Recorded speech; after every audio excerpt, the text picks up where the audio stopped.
Christian apologetics, a way for the faithful to make sense of things that simply don't make any sense.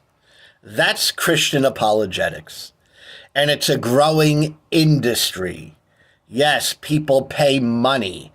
They buy books. They donate money to other human beings who somehow enable them to rationalize their irrational thoughts. It's so crazy. Yes, Christian apologists tend to be intelligent. They tend to be well-read, and they tend to have a good understanding of the Bible. But they fall short every time. You see, they make arguments that make sense up until a certain point. Because when you go deeper and deeper and deeper, and you get to the end of their mental gymnastics, you'll find out that it's all baloney. Yes, it's all baloney. But people, they are willing to pay money. They're willing to do anything to keep their faith. Because if they are to doubt their faith, their whole lives will collapse. You see, they've already made vows to this faith. They've already dedicated their lives to this faith. So if it comes tumbling down, it's as though their whole life comes tumbling down. It really doesn't, but it's what they think, and they're petrified of truth. They don't want to face truth, so they'll pay money and they'll donate money to Christian apologists who then will make sense of something that makes no sense, at least until the point that they're satisfied for the time being, and they could have a smile on their face when they leave. Christian apologetics is an industry. People get paid to do this. Come on. I seek truth for the value of truth.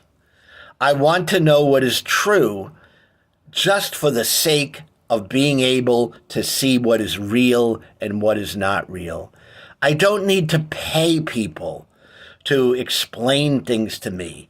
I don't need to pay people to defend what I believe. I can do it on my own.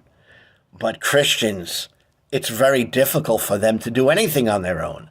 They depend on leaders. They depend on influences. They depend on other holy people, right, who they feel, oh, well, now I could feel good because somebody with a PhD at the end of their name.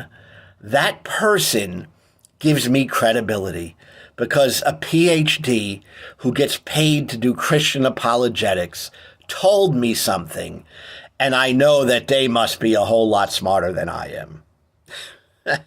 What a way to live. Trust your own thoughts, people. You don't have to run away from your own thoughts. Do your own homework. Do your own research. Seek out truth, and you will find it over time, little by little. Okay? And you don't need Christian apologists to defend your faith. Because if your faith is real, you don't need other people to give you confirmation of it. I mean, for crying out loud, if God is real, okay, we wouldn't need Christian apologetics. There'd be no reason for somebody to have to give you a philosophical argument to defend what is obvious. But of course, God is not obvious. He's hidden, completely undetectable. So we need some sort of philosophical grounding, some sort of argument, some sort of mental gymnastics to make it make sense. But it doesn't. You know why? Because it's not true. Because at the end of all the arguments, after you go deeper and deeper, you find out that the Christian apologetics and the people who are giving you this bullshit, they are wrong. but it may take you a while to get to the bottom of these issues, because Christian apologists certainly make a bit of this whole thing muddled. They make it confused. And that's all they really want to do, because if they can confuse you enough, you will run back to the belief that you hold dear to. You will do that, but you don't have to. Christian apologetics is an industry. They're making money off you. They're making money off you to try to keep you in the faith. They're paid by churches and religious people to do research and to come up with arguments. It's like Jesus needs a lawyer. So pathetic. Jesus needs a lawyer? Really? Come on. End the nonsense. Think for yourself. Do your own research. And question what you believe. It's okay to do so.